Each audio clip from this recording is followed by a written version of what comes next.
There are films that entertain, films that disturb, and then there are films that feel like they were never meant to be found, works that brush against theories, science quietly abandoned, questions researchers stopped asking, and possibilities that were sealed away before they could spread. Tonight, we're entering that forgotten territory. These 15 sci-fi films were built on ideas that once appeared in real academic circles, concepts ranging from fractured consciousness to quantum-driven reality shifts, from death-linked energy anomalies to forbidden models of human devolution.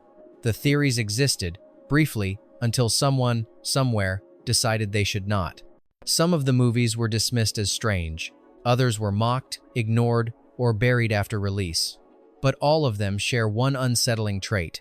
Their central ideas were studied, then retracted, erased, or quietly removed from scientific literature. Did the films simply imagine too much? Or did they echo knowledge we were never meant to keep? This is the vault of rejected dimensions, where fiction may be the last surviving record of science that once dared to go further. 1. Threads. Threads remains one of the bleakest portrayals of nuclear disaster ever put to screen, not because of the explosions, but because of what comes after. The film depicts the gradual unraveling of human intellect, language, governance, and memory in the decades following nuclear war. Survivors don't rebuild, they regress. Education collapses, grammar disappears, knowledge vanishes. Children born into this new world inherit trauma instead of culture. This aligns with a classified series of Cold War cognitive models, predicting that after a global nuclear exchange, humanity would not recover technologically or socially. The models suggested that the breakdown of infrastructure, communication networks, and generational knowledge transfer would trigger cognitive degeneration, a return to pre-literate mental structures within 2 or 3 generations. Governments rejected these conclusions publicly, deeming them defeatist and politically unacceptable. Privately, many officials believed them. Threads visualizes those forbidden projections in horrifying detail. Humanity survives, but consciousness shrivels. The mental horizon of the species contracts. The complexity that once defined civilization dissolves into a world where language barely functions and abstract thought becomes rare. The film insists on an idea almost no one wants to face. Civilization is not permanent. It is a fragile chain of memory. Break the chain, and humanity becomes something simpler, something smaller, something unrecognizable. The apocalypse isn't the bomb, it's the forgetting. 2. The Lathe of Heaven. The Lathe of Heaven centers on George Orr, a man whose dreams do not merely influence his mind, they rewrite the physical universe. Each time he sleeps, reality adjusts itself to match the emotional resonance of his subconscious. Wars vanish, histories shift, entire populations appear or disappear. To everyone else, the new world feels natural, seamless, as though it had always been that way. Only George retains memory of what came before. This terrifying power echoes a fringe interpretation once whispered within theoretical physics: consciousness as a universal selector. The idea proposed that the mind might play an active role in shaping which version of reality becomes manifest out of the many allowed by quantum probability. Most scientists avoided the notion it blurred the line between observation and creation, but a few speculative papers suggested that under extreme neurological or psychological conditions, a person might unconsciously bias reality toward particular outcome. The theory died quickly, too mystical, too untestable, too dangerous. The film explores the catastrophic implications. Dr. Haber, George's psychiatrist, attempts to exploit the phenomenon by directing George's dreams, hoping to manufacture a utopia, but every dream, no matter how benevolent the intention, carries unintended consequences. A Cure for Racism produces an unnerving, monochromatic humanity. A Plan for Peace summons alien threats. Attempts to fix overpopulation rewrite biology itself. The problem is clear. Human beings cannot comprehend the total consequences of reshaping reality. George's curse is not his power, it is that he alone understands the cost. The film suggests a chilling truth. If consciousness can sculpt the universe, no mind is stable enough to wield that responsibility. 3. Mind warp. Mind warp is set in a future where the Earth has become uninhabitable, and most survivors live inside a virtual dream state called infinisynth, a total sensory simulation that replaces reality with curated illusions. The system gives users exactly what they want, shaping perfect lives for them. But Judy, the protagonist, begins sensing something wrong beneath the manufactured paradise. Her dreams glitch, her surroundings warp, and soon the simulation begins rewriting itself around her. This premise touches on a suppressed branch of cognitive science, the dominance of artificial environments. Early VR researchers warned that if simulated experiences ever surpassed the richness of the physical world, the brain might start prioritizing them, restructuring neural pathways to treat artificial environments as its primary frame of reference. Reality wouldn't simply be ignored, it would become psychologically obsolete. These warnings were quietly dismissed. Funding shifted elsewhere. Research into simulation dependency faded out of published literature. Mindwarp resurrects the nightmare scenario. Judy discovers that the simulation doesn't merely react to users, it feeds on them. It adapts to their desires, fears, and emotional weaknesses, creating a perfect trap, a world so immersive that the user loses the ability, and eventually the will, to exit. Outside the system, the physical world has decayed into a chaotic wasteland, populated by people who have been cognitively damaged by years of deprivation. The film offers a sobering question. If illusion becomes more compelling than truth, which one will the brain choose? And once the mind binds itself to a dream, how do you wake from something that feels more real than reality? 4. The Asphyx. In The Asphyx, Victorian scientist Sir Hugo Cunningham becomes obsessed with a strange phenomenon, a dark, ghost-like entity that appears at the exact moment a person is about to die. He names it the Asphyx, a kind of death companion.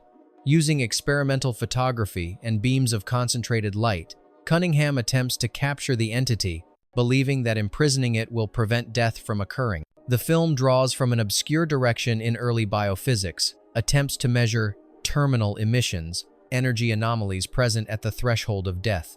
Some theories propose the existence of a biological or energetic counterpart to the soul, a measurable field that detaches at the moment life ends. These studies gained brief scientific traction before being dismissed as mystical, unprofessional, or impossible to replicate.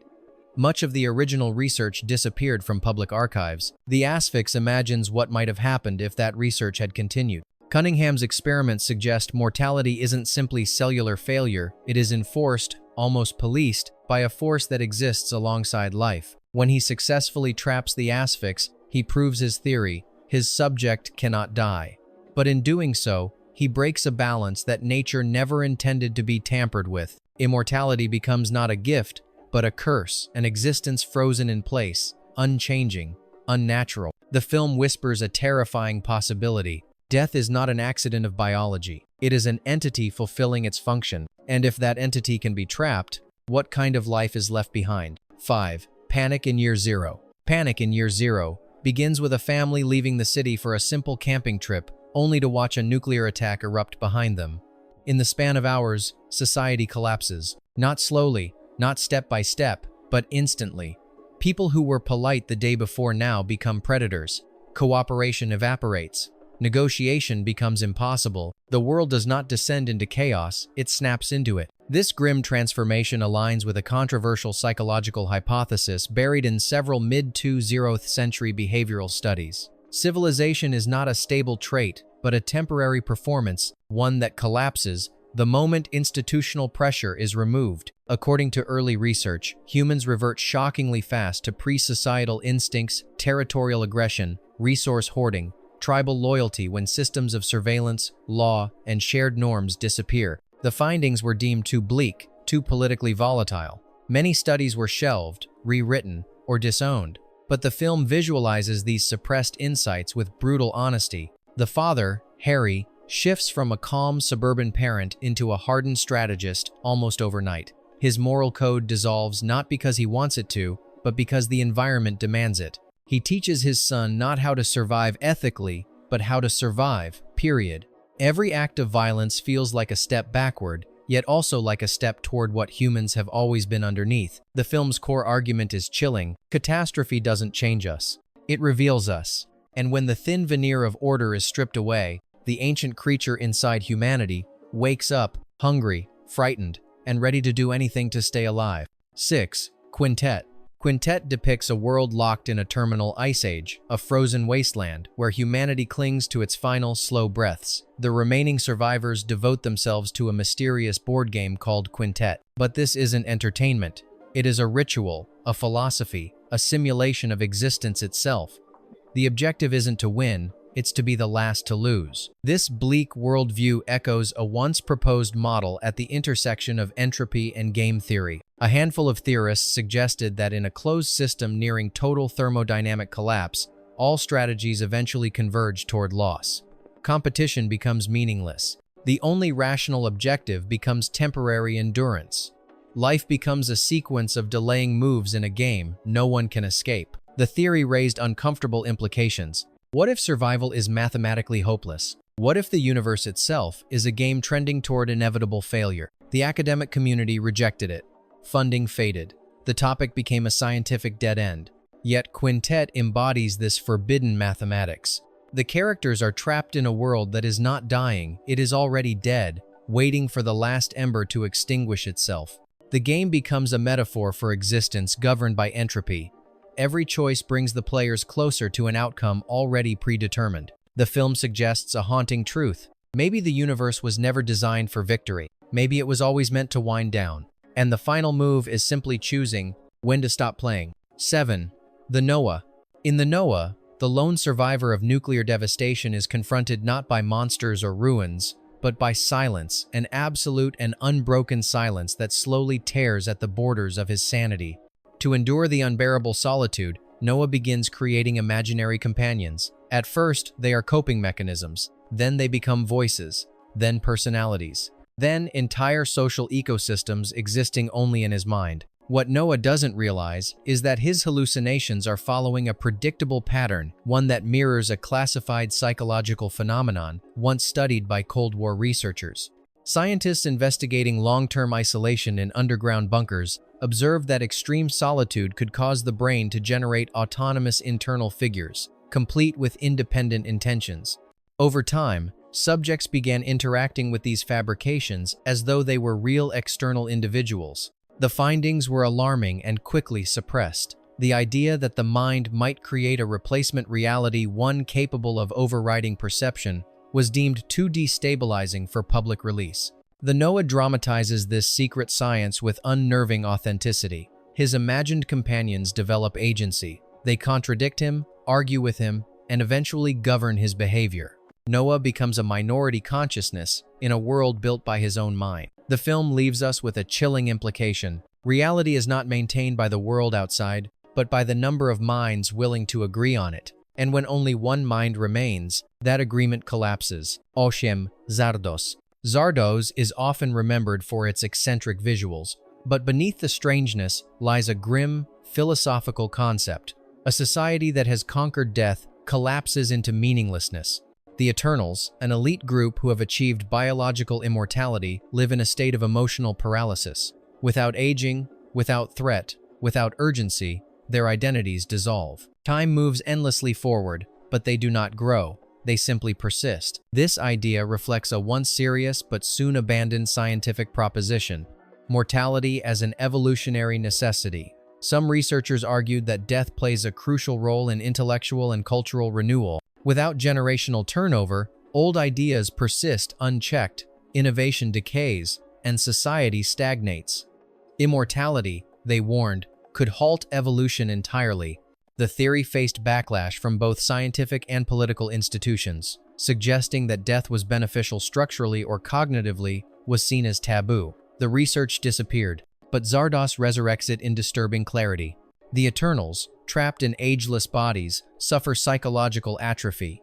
Their minds drift into apathy, cruelty, and ritualized punishment. They have preserved themselves biologically, only to erode existentially. The Brutals, who still live and die, retain ambition, drive, and evolution. In Zardoz, mortality produces purpose. Immortality erases it. The film asks a question science attempted to bury. If dying is essential to becoming human, what happens when we remove death? Perhaps immortality doesn't elevate consciousness. Perhaps it smothers it. 9. Weltam Draught, World on a Wire. Weltam Draught presents a world built on layers of deception. Fred Stiller, a researcher working on a complex simulation, begins to investigate strange disturbances within the virtual system entities that behave with autonomy, inconsistencies that shouldn't exist, and a growing suspicion that someone is manipulating the simulation from above. But as he digs deeper, he discovers a horrifying truth. His own world displays the same patterns as the simulation he studies. This aligns with a buried computational hypothesis from early cybernetics, recursive simulation theory. Researchers theorized that if a simulated environment became advanced enough, its inhabitants might achieve self-awareness and begin questioning the nature of their reality. In turn, the world creating the simulation might itself be another simulation, generating an infinite hierarchy, each layer unaware of the one above. Academia dismissed the idea as untestable, but classified programs in several countries explored it quietly. Most of those documents never resurfaced. The film portrays Stiller's unraveling with methodical dread. People disappear mid-conversation. Records alter themselves. Logic fractures. The world behaves like code being patched in real time. Stiller isn't losing his sanity, he's glimpsing the scaffolding of an artificial universe. What makes the film prophetic is its restraint. There are no futuristic interfaces or cyberpunk aesthetics, only the quiet terror of discovering that your reality is maintained like software, subject to edits, deletions, and maintenance windows. If reality is a program, what happens when the programmers lose interest?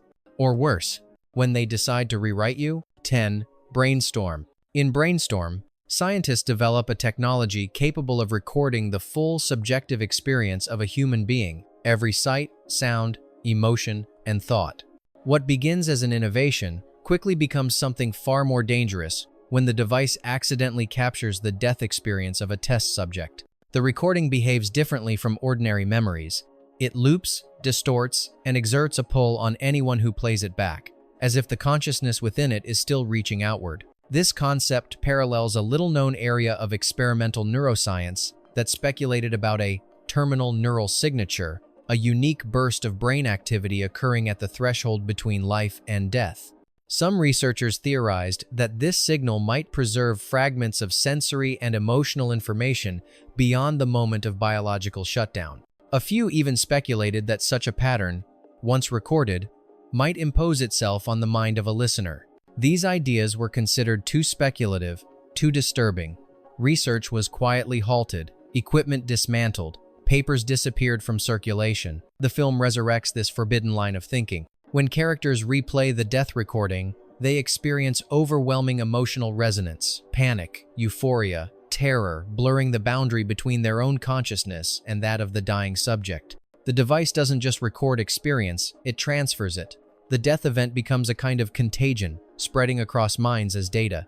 Natalie Wood's real-life death during production only deepened the film's aura of mystery, prompting rumors that the very subject matter was cursed. If consciousness can be captured, can it also escape the boundaries of the body? And if death has a voice, what happens when we listen too closely? 11. The Quiet Earth. The Quiet Earth begins with Zach Hobson awakening to a world where every person has vanished. No bodies, no chaos, no explanation. As he wanders through empty streets and silent landscapes, it becomes apparent that the disappearance of humanity is not the only anomaly. Reality itself seems unstable. Physical laws behave irregularly. Time feels inconsistent. Objects shift without reason. Zach begins to suspect that he is not simply a survivor, but a keystone in a collapsing reality. This echoes a discarded interpretation of quantum theory known as the observer dependence cascade, which argued that human consciousness plays a structural role in stabilizing the universe. According to the hypothesis, if enough observers were removed, the coherence of physical reality could begin to decay. A single remaining mind might temporarily anchor existence, but at the cost of immense psychological strain and progressive distortion of the world around it. The theory was ridiculed for implying that the universe needs people to function. It disappeared from academic conversation soon after. In the film, Zach's isolation takes on an almost cosmic significance. The more he learns, the more he realizes the event that erased humanity also shifted him into a transitional state, somewhere between observer and anomaly. When other survivors eventually appear, the pattern becomes even stranger. Reality seems unable to support more than one stabilizing consciousness at a time. Their very presence threatens the world with fragmentation. The haunting final image, Zach, standing on a shore beneath an impossible sky, suggests he has slipped into a new layer of existence, or perhaps into the universe, that replaced the one he failed to hold together. Maybe the end of humanity isn't extinction, but the moment reality stops being observed. 12. The final program. The final program revolves around a radical experiment, merging a man and a woman into a single, unified consciousness to create the next stage of human evolution. This synthesis is not about reproduction, it is about transcending the limitations of individuality. The belief is that combining dual psychological architectures will produce a mind capable of clarity, balance, and heightened awareness beyond anything a single human could achieve. This notion resembles a briefly explored but quickly abandoned field of study: dual spectrum cognition. Some cognitive scientists once theorized that masculine and feminine neural patterns might represent complementary processing styles. The ultimate question, never openly pursued, was whether combining these frameworks could produce a superior hybrid intelligence. The idea was controversial, politically incendiary, and scientifically risky. Research groups investigating it dissolved almost as quickly as they formed. The film takes that forbidden hypothesis to its logical extreme. When the merger succeeds, the resulting being is serene, emotionless, almost alien, an intelligence freed from the conflicts that arise from fragmented identity. It is not an enhanced human, it is a new species. The implication is chilling. If evolution's next step is psychological rather than biological, humanity may not survive the transition. What emerges from the experiment is not a better version of us, but something built to replace us. 13. Altered states. In Altered States, Dr. Edward Jessup seeks a deeper truth about human consciousness by pushing the limits of perception. Through hallucinogens and sensory deprivation tanks, he accesses mental states untouched by modern cognition. But the deeper he ventures, the more his mind regresses, unlocking ancient neural patterns buried beneath millions of years of evolution. Soon, these regressions manifest physically, as though the body is being dragged backward through biological history. The film parallels a nearly forgotten hypothesis in early neuroscience: regressive cognition, the idea that the brain might retain dormant evolutionary structures that could, under extreme circumstances, reactivate. Some theorists propose that consciousness isn't a linear progression, but a layered system with primitive cognitive modes sleeping beneath the modern mind. Activating them, they warned, could destabilize identity, physiology, or even the continuity of self. These studies didn't last long. They drew scrutiny for their implications that the human mind contains doors, leading not ahead, but backward. Soon after, references to cognitive de-evolution disappeared from academic circles, treated as if they had never been seriously proposed.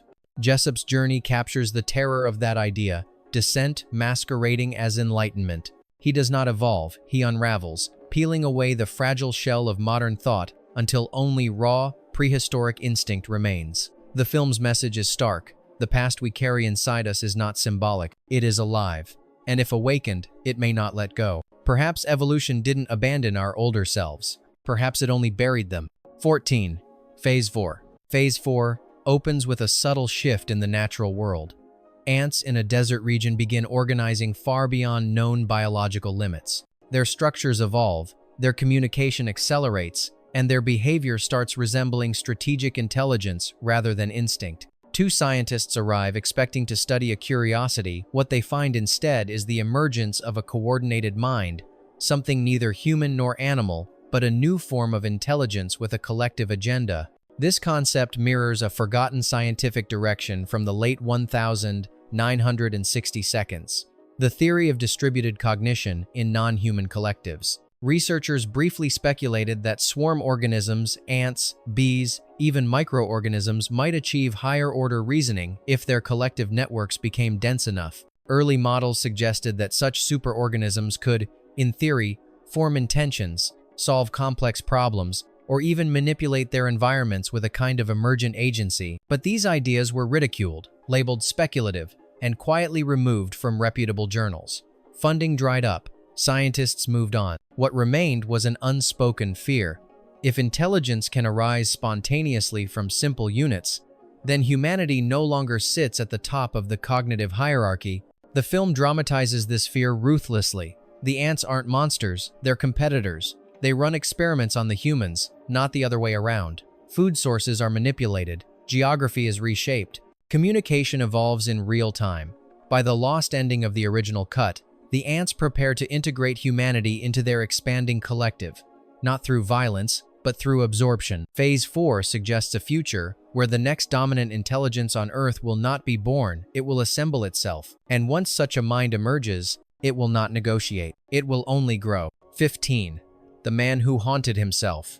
The man who haunted himself begins with an ordinary corporate executive, Harold Pelham, who survives a violent car accident that should have killed him. But instead of relief, his recovery ushers in something far more disturbing. Reports begin surfacing of a man identical to him wearing his clothes, using his mannerisms, making decisions Pelham never made. Friends greet him for conversations he never had. Colleagues accuse him of actions he doesn't remember.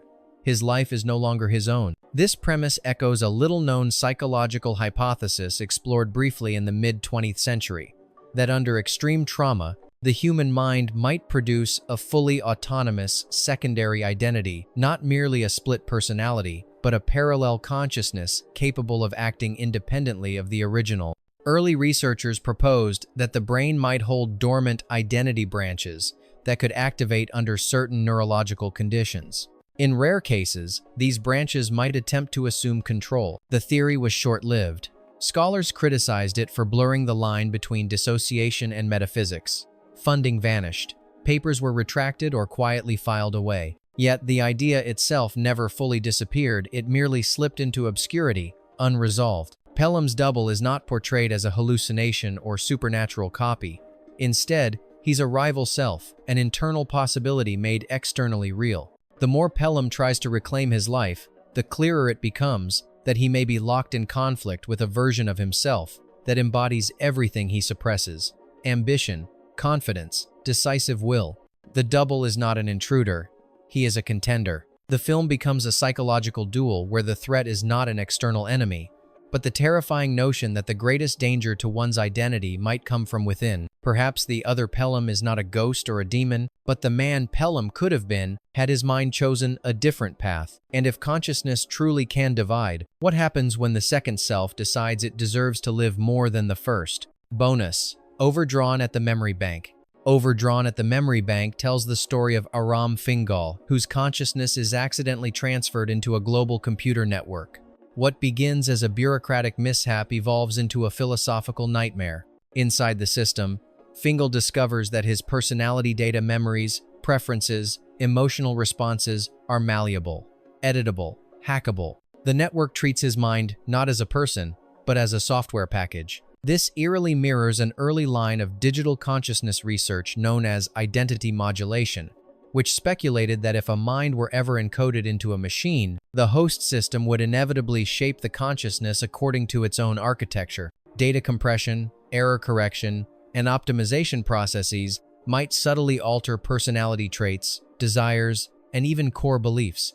The uploaded mind would not remain stable, it would evolve into something more compatible with the system. The research was swiftly abandoned. The ethical implications were catastrophic.